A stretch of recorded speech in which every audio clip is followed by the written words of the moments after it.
unlock innovation on the continent and also help entrepreneurs on their journeys.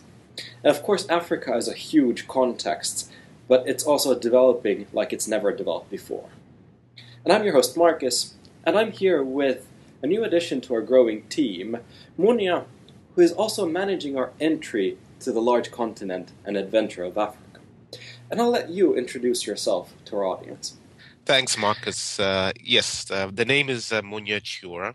I am a native of Zimbabwe, Africa. I've spent part of my working career in the United States of America.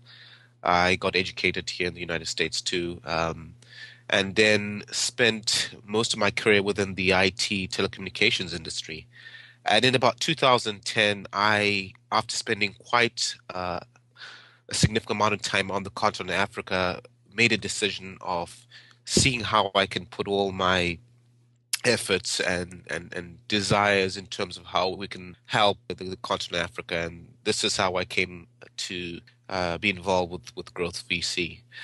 I'm really passionate about Africa. I think what's happened over the past 10 years is astronomical in terms of growth, in terms of the potential. And, I really, really think that this is, and in fact, undoubtedly, this is the century for Africa. It's, as Marcus says, it's a very, very large continent, but has a tremendous, tremendous potential. So, Marcus, I think that's just a quick update on me. Yeah, that's great.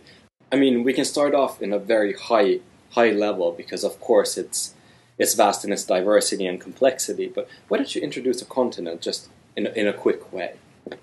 Absolutely. When you think of Africa, I mean, we have over 50 plus countries. Most of those are really divided into certain regions. I think what I find fascinating about Africa in general is that it is made up of over a billion people. And within the over 50 plus countries, there are unique languages, there are unique culture, demographics, ethnic, backgrounds, and even business practices. And so I think in many ways, this is what makes the continent interesting, because it can certainly not be painted with a broad brush. Again, when you think about North Africa, you have countries like Morocco and Egypt, you have Central Africa, you have Kenya, you have South Africa, you have Zimbabwe, you have Namibia, you have Senegal, West Africa. All of these countries within the continent are very, very unique. The strategy in how to focus on Africa has to be very unique, given the dynamism of the continent. And in terms of size and diversity, Africa is, of course, huge.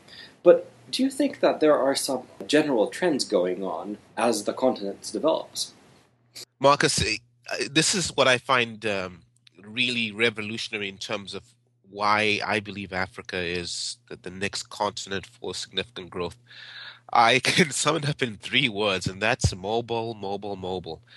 As I mentioned, I've been involved in sort of the telecommunications industry and spent some time in Africa. What we're finding, and the most recent statistics show, that Africa has about a 54% penetration rate in mobile. This was in the single digits 10 years ago.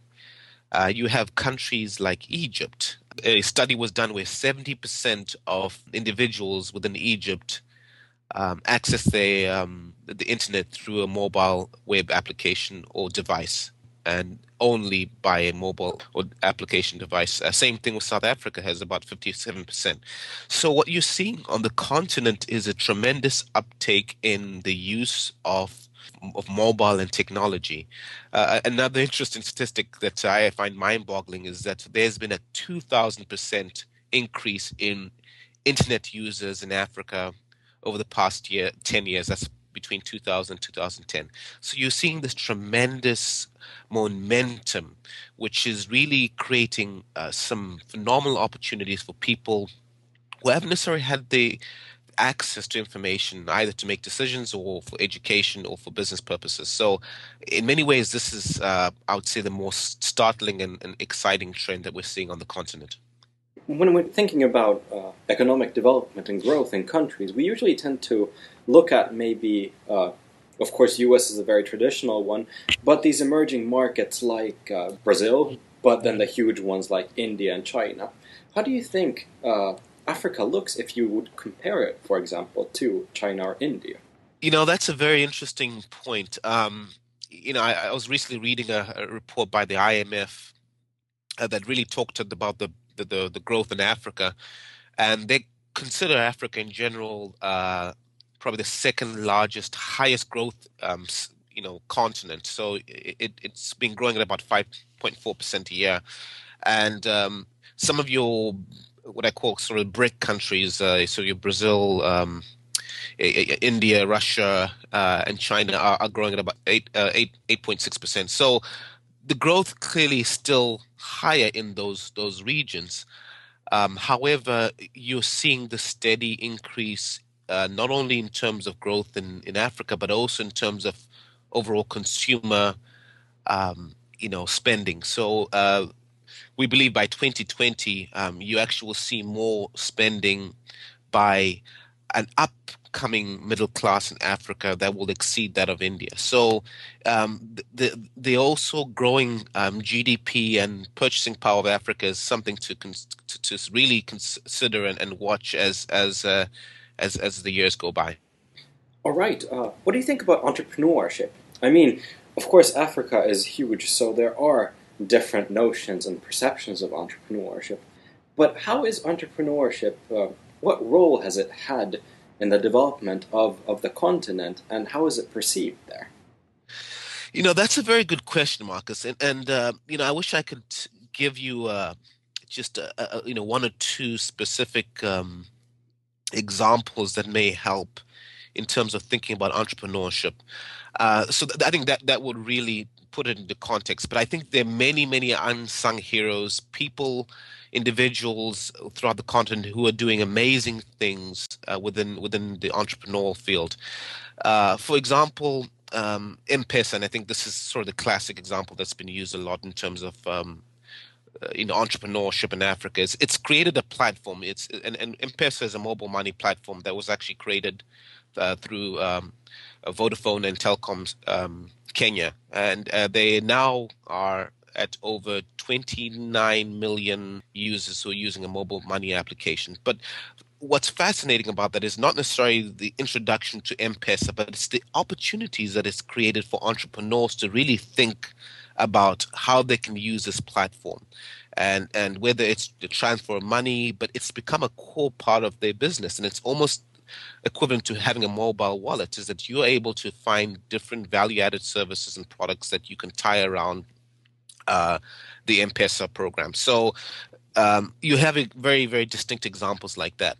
Other examples that may be of interest is there's an application called iCow. And this is a voice-based service that actually helps farmers track fertility cycles, in their cattle. And this, interesting enough, won the 2010 Apps for Africa contest. So what's happening is you have just a really dynamic entrepreneurial spirit happening in Africa, and it's really across the continent. And one of the challenges that Africa has is that it has a very high unemployment rate, and so there's this desire for governments and countries to really find ways to create employment, and clearly entrepreneurship is the way to do that. The formal sector will not, and this is the same true when you look at even the United States and developing countries, is that employment is created. 50% of employment in the United States is created by small business, and that's the idea that entrepreneurship is going to drive not just employment, but to also drive innovation. So very, very exciting prospects on the continent in general. You mentioned unemployment as one hurdle that is yet to be overcome on the continent. What do you think are some other hurdles, or as some of my fellow entrepreneurs would say, opportunities to actually increase this growth, or where do the largest frictions lie at the moment? Marcus, this is sort of I call it the elephant in the room that I think any business, whether it's GrowVC or any company trying to do business in Africa, there are some realities of governance, and governance, I'm talking specifically about politics and how that works throughout each individual country. We